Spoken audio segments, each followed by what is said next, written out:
Good morning class. आज हम लोग कुछ ऑब्जेक्टिव क्वेश्चंस देखेंगे। जैसे कि एग्जाम में ऑब्जेक्टिव क्वेश्चंस आते हैं, तो ऑब्जेक्टिव क्वेश्चंस में क्या है, एक क्वेश्चन होता है और उसमें 4 ऑप्शन या 5 ऑप्शन आपके दिए होते हैं, जिसमें से कि एक या बोथ जैसा ऑप्शन में हो वो टिक करना होता है।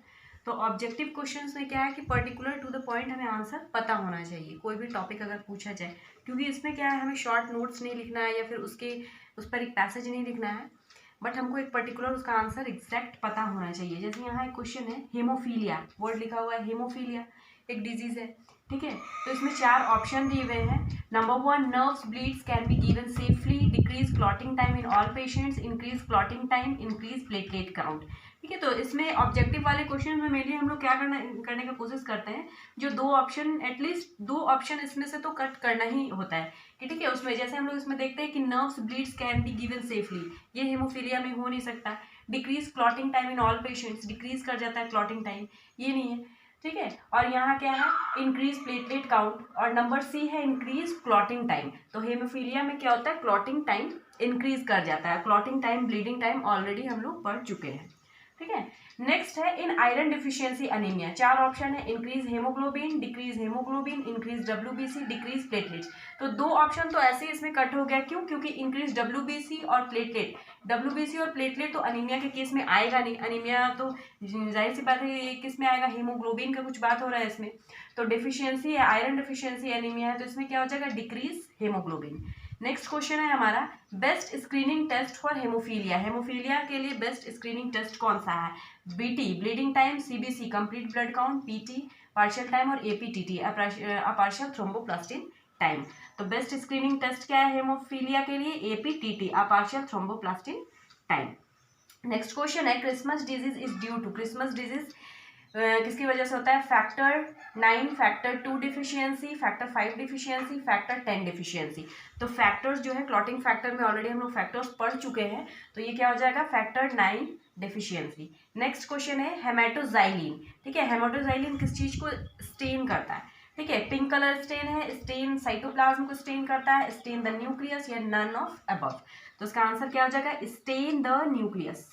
नेक्स्ट क्वेश्चन है, फॉर मेकिंग टिश्यू ट्रांसपेरेंट और रिमूवल ऑफ एल्कोहल और क्लीनिंग एजेंट, क्या यूज करते हैं मेकिंग टिश्यू ट्रांसपेरेंट के लिए? तो क्या है, एल्कोहल, जाइलिन, पैराफिन, या फॉर्मेलिन। तो इसका आंसर क्या हो जाएगा, जाइलिन। नेक्स्ट क्वेश्चन है, best staining for lipid detection, lipid detection के लिए बेस्ट स्टेनिंग कौन सा है? Pap stain, AFB stain, H&E stain, या सुडान 3 और 4। तो इसका आंसर क्या हो जाएगा, best staining for lipid detection Sudan 3 और 4। नेक्स्ट क्वेश्चन है, what is the temperature of the paraffin when embedded, जब पैराफिन वैक्स को एम्बेडेड करते हैं, ठीक है, तो उसका बेस्ट टेम्परेचर कौन सा होता है? Optimum temperature 70 degree centigrade, 45 degree, 56 या 50। तो इसका आंसर हो जाएगा 56 डिग्री सेंटीग्रेड। नेक्स्ट क्वेश्चन है, best stand for peripheral blood smear, peripheral blood smear के लिए बेस्ट स्टेन कौन सा है? तो कौन सा, H&E stain, Sudan stain, Wright's stain, या पैप स्टेन। तो आंसर क्या हो जाएगा, Wright's stain. Which of the following acid dye, ठीक है। तो डाई में भी हम लोग पहले पढ़ चुके हैं, एसिड डाई क्या है, बेसिक डाई क्या है। तो इसमें ऑप्शन क्या है, मिथाइलिन ब्लू, इयोसिन, हेमाटोजाइलिन, या टोल्यूडिन ब्लू। तो इसका आंसर क्या हो जाएगा, इयोसिन जो है एसिड डाई है, बाकी सारे क्या है, बेसिक डाई है। नेक्स्ट है, what is the temperature of autoclave when sterilization, sterilization भी ऑलरेडी हम लोग पढ़ चुके हैं, ठीक है। तो इस क्वेश्चंस में बस मेनली हमको यही दिखाना है कि ऑब्जेक्टिव क्वेश्चंस कैसे पूरे हर एक का कहीं से भी ऑब्जेक्टिव क्वेश्चंस में पूछा जा सकता है। तो इसके लिए हम लोगों को क्या करना है, सभी कुछ हर एक टॉपिक्स क्या करना है, अच्छे से पढ़ना है, ठीक है। तो स्टेरिलाइजेशन ऑटोक्लेव का सबको पता है कितना है, 121 डिग्री सेंटीग्रेड। इसमें भी फिर आपका टाइमिंग भी पूछा जा सकता है, तो वो भी आपको पता होना चाहिए, ठीक है। नेक्स्ट क्वेश्चन है, ड्राई हीट स्टेरिलाइजेशन टेम्परेचर कितना है? तो 170, 165, 180 या 160। तो कितना हो जाएगा, 160 डिग्री सेंटीग्रेड। नेक्स्ट क्वेश्चन है हमारा, which method use for solution sterilization, solution sterilization के लिए कौन सा मैथड यूज करते हैं? Radiation, hot air oven, autoclaving, या फिल्टरेशन। तो आंसर क्या हो जाएगा, फिल्टरेशन। नेक्स्ट क्वेश्चन है, black water fever is caused by. तो यहाँ 4 ऑप्शन दिए हुए हैं, plasmodium vivax, plasmodium falciparum, plasmodium malaria, and plasmodium ovale. तो ब्लैक वाटर फीवर किसके क्या कॉज करता है, कौन कॉज करता है? Plasmodium falciparum. नेक्स्ट क्वेश्चन है, sexual cycle of Plasmodium is completed in. तो हम लोग मलेरिया साइकिल पहले प्रीवियस क्लास में हम लोग पढ़ चुके हैं कि मलेरिया साइकिल में क्या होता है, सेक्सुअल साइकिल कहाँ कंप्लीट होता है, 2 जगह साइकिल कंप्लीट होता है, एक ह्यूमन में और दूसरा मॉस्किटो में। तो आपका सेक्सुअल साइकिल क्या होता है, मॉस्किटो में प्रेजेंट होता है। क्यों? क्योंकि वो स्पर्मेटा जो है मेल और फीमेल दोनों जाते हैं। तो इसमें से ये दोनों ऑप्शन तो आपका पहले ही कट हो गया, इन ह्यूमन ये ऑप्शन कट हो गया, लीवर इन ह्यूमन ये भी हट गया, ठीक है। आरबीसी सेक्सुअल साइकिल कंप्लीट ही कहाँ होता है, मॉस्किटो में, तो मॉस्किटो वाला एक ही ऑप्शन है। और गट ऑफ मॉस्किटो में ये ऑलरेडी हम लोग पढ़ चुके हैं, तो इसका आंसर क्या हो जाएगा, gut of mosquito. Next question है हमारा, who is the primary host of malaria. ठीक है, तो यहाँ प्राइमरी होस्ट पूछा गया, ऑप्शन क्या है, मैन, पिग, फ्लाई, एनाफिलीज। तो होस्ट का मीन्स वेक्टर नहीं, इसमें कंफ्यूजन नहीं होना, बहुत लोग इसमें एनाफिलीज भी कर सकते हैं। क्यों? वो वेक्टर है ना कि होस्ट है, तो होस्ट क्या हो जाएगा, मैन। ठीक है, मैन होस्ट होता है मलेरिया का।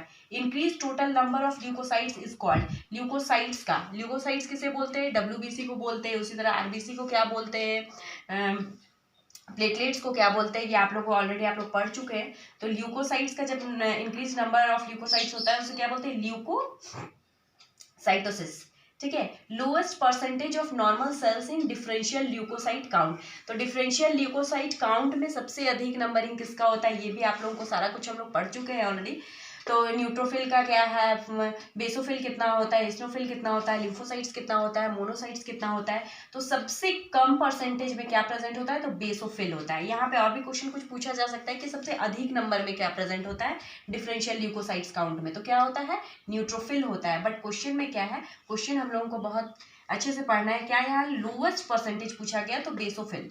ठीक है, इसका परसेंटेज आपको मालूम होना चाहिए, जो कि ऑलरेडी हम लोग पहले पढ़ चुके हैं। Total stop of urine flow is called, urine का फ्लो जो है टोटली स्टॉप हो जाता है, उसे क्या कहते हैं, एनीयूरिया बोलते हैं। Which reagent use for determination of ketone in urine, कौन सा रिएजेंट यूज करते हैं कीटोन इन यूरिन में देखने के लिए, तो कौन सा, सोडियम नाइट्रोप्रोसाइड। ठीक है, if urine colour is pink to red, what is the present in urine, urine का कलर अगर पिंक से रेड में अगर नजर आ रहा है तो वो क्या हो सकता है, या तो वो नॉर्मल हो सकता है, या बिलिरुबिन प्रेजेंट है, या ड्रग्स प्रेजेंट है, या फिर आरबीसी। तो पिंक या रेड है यूरिन का कलर, दैट मीन्स कि उसमें क्या प्रेजेंट है, आरबीसी प्रेजेंट है। रिप्रोडक्शन ऑफ बैक्टीरिया, ये भी हम लोग पहले पढ़ चुके हैं बैक्टीरिया में। तो रिप्रोडक्शन ऑफ बैक्टीरिया कैसे होता है, सेक्सुअल होता है, असेक्सुअल, या बाइनरी फ्यूजन, या बडिंग। तो क्या होगा इसका answer, binary fusion. Next question है हमारा, the term cell was given by, तो सेल जो टर्म है ये कौन पहले इंट्रोड्यूस कराए थे, ये भी हम लोग पढ़ चुके हैं, रॉबर्ट हुक, रॉबर्ट कॉच, या लुइस पास्चर, या मेंडल। तो क्या हो जाएगा answer, Robert Hooke. Human cranium has how many bone, human का जो क्रेनियम है, तो हम लोग स्केलेटल बोन जब हम लोग पढ़े हैं स्केलेटल सिस्टम, उसमें भी हम लोग पढ़ चुके हैं human cranium how many bone, कितने बोन्स होते हैं ह्यूमन के क्रेनियम में, तो कितने होते हैं, 8। ठीक है, विच बोन कॉल्ड कोलर बोन, ये सारा कुछ हम लोग स्केलेटल सिस्टम्स में पढ़ चुके हैं। तो कोलर बोन जो है किस बोन को बोलते हैं, पेल्विक, स्कैपुलर, रिब्स, या क्लेविकल। तो क्लेविकल को जो है हम लोग कोलर बोन बोलते हैं। So this is all about for कुछ ऑब्जेक्टिव क्वेश्चंस। Thank you.